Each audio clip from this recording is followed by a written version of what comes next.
हाय दोस्तों, मैं Rahul Kumar English grammar में आप सभी का स्वागत करता हूं। आज कोविड-19 के कारण पूरे देशों में हाहाकार मचा हुआ है। इसके बावजूद भी कुछ ऐसे छात्र हैं जो अपने टारगेट को पूरा करने के लिए ऑनलाइन क्लास करते हैं। ऑनलाइन क्लास करने वाले विद्यार्थियों के लिए एक बहुत प्यारा सा चैप्टर लेकर आया हूँ जो इंग्लिश ग्रामर का है, जेंडर। हिंदी में बोलेंगे तो लिंग। यानी आज हम लोग जेंडर के बारे में पढ़ने वाले हैं इस वीडियो के अंदर। आइए जेंडर के बारे में सीखते हैं हम लोग। यानी पहला पूछा जाए कि इंग्लिश ग्रामर में जेंडर 4 टाइप्स के होते हैं। यानी पूछा जाए इंग्लिश ग्रामर में जेंडर कितने टाइप्स के होते हैं, तो बोलना 4 टाइप्स के होते हैं। फर्स्ट है मैस्कुलिन जेंडर, जिसको बोलेंगे तो पुल्लिंग। सेकेंड है फेमिनिन जेंडर, जिसको बोलेंगे तो स्त्रीलिंग। और तीसरा है कॉमन जेंडर, जिसको बोलेंगे तो उभयलिंग। और चौथा पॉइंट है न्यूट्रल जेंडर, जिसको बोलेंगे तो नपुंसक लिंग। अब आते हैं इस चारों को बारी बारी से समझते हैं। पहला है मेस्कुलिन जेंडर। मेस्कुलिन जेंडर किसे कहते हैं? जिस जेंडर से पुरुष जाति का बोध होता है उसे मेस्कुलिन जेंडर कहते हैं। यानी जिस जेंडर से पुरुष जाति का बोध होता है उसे मेस्कुलिन जेंडर कहते हैं। जैसे बोलेंगे तो पुरुष आना चाहिए, boy, dog, man, father, brother, etc.. इसी प्रकार से और भी हो सकते हैं। आइए अगला पॉइंट है फेमिनिन जेंडर। अगला पॉइंट है फेमिनिन जेंडर। यानी फेमिनिन जेंडर किसे कहते हैं? तो जिस जेंडर से स्त्री जाति का बोध होता है उसे फेमिनिन जेंडर कहते हैं। जैसे गर्ल, डॉटर, वुमेन, मदर, काऊ, ईटीसी। इसी प्रकार से बहुत सारे हो सकते हैं। अगला पॉइंट है कॉमन जेंडर, जिसको हिंदी में बोलेंगे तो उभयलिंग। यानी कॉमन जेंडर किसे कहते हैं? जिस जेंडर से पुरुष या स्त्री जाति का बोध हो। जिस जेंडर से पुरुष या स्त्री जाति का बोध हो उसे कॉमन जेंडर कहते हैं। यानी जिसमें दोनों का बोध हो, स्त्री का भी बोध हो, पुरुष का भी बोध हो, उसे कॉमन जेंडर कहते हैं। आइए जैसे में समझते हैं।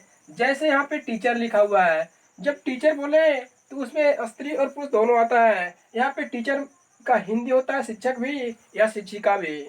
उसी प्रकार से अगला पॉइंट है बेबी। अगर बेबी बोलेंगे तो यहाँ पे बेबी का अर्थ होता है बच्चा भी और बच्ची भी। उसी प्रकार से स्टूडेंट बोले तो स्टूडेंट में छात्र भी होता है, छात्रा भी होता है। उसी प्रकार से अगर थिप बोलेंगे तो थिप में चोर और चोरनी दोनों होता है। यानी इसमें कॉमन है। कहने का मतलब है इसमें स्त्री और पुरुष दोनों का बोध हो रहा है, इसीलिए इसको कॉमन जेंडर के अंतर्गत रखा गया है। आगे है न्यूट्रल जेंडर। यानी न्यूट्रल जेंडर किसे कहते हैं?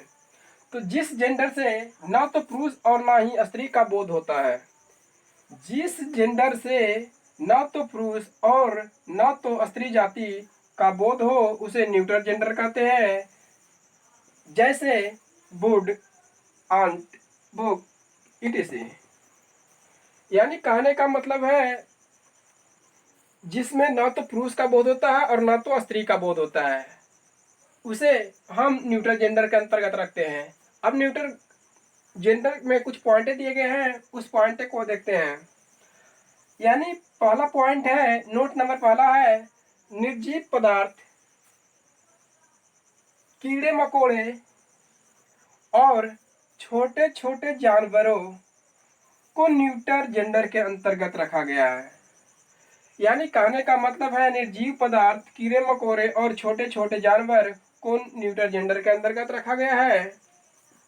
यानी न्यूट्रल जेंडर के श्रेणी में रखा गया है। तथा यानी कलेक्टिव नाउन, मेटेरियल नाउन और अब्स्ट्रैक्ट नाउन को भी इसी श्रेणी में रखा गया है। यानी कहने का मतलब है कलेक्टिव नाउन का एग्जाम्पल, मेटेरियल नाउन का एग्जाम्पल और अब्स्ट्रैक्ट नाउन का एग्जाम्पल भी जो होगा वो न्यूट्रल जेंडर के अंतर्गत आता है। यानी जेंडर 4 टाइप के होते हैं इंग्लिश में। लेकिन दोस्तों अगर कोई पूछेगा हिंदी व्याकरण में जेंडर कितने टाइप के होते हैं, यानी हिंदी व्याकरण में लिंग कितने प्रकार के होते हैं, तो हिंदी व्याकरण में मात्र 2 ही होता है, एक स्त्री और एक पुरुष। अगर कहने का मतलब है कोई पूछ दे कि यहाँ पे जो कलम लिखा हुआ है वो कलम कहेंगे हिंदी में कौन सा, यानी कहने का मतलब है लिंग है स्त्रीलिंग या पुल्लिंग। हिंदी में बोलेंगे तो स्त्रीलिंग हो जाएगा। कहने का मतलब है हिंदी व्याकरण में जाएंगे तो कलम है जो स्त्रीलिंग हो जाएगा, लेकिन जब इंग्लिश ग्रामर की बात करेंगे तो कलम स्त्रीलिंग नहीं, यानी कहने का मतलब है फेमिनिन जेंडर नहीं होगा, जो कलम है वो न्यूट्रल जेंडर के अंतर्गत आएगा।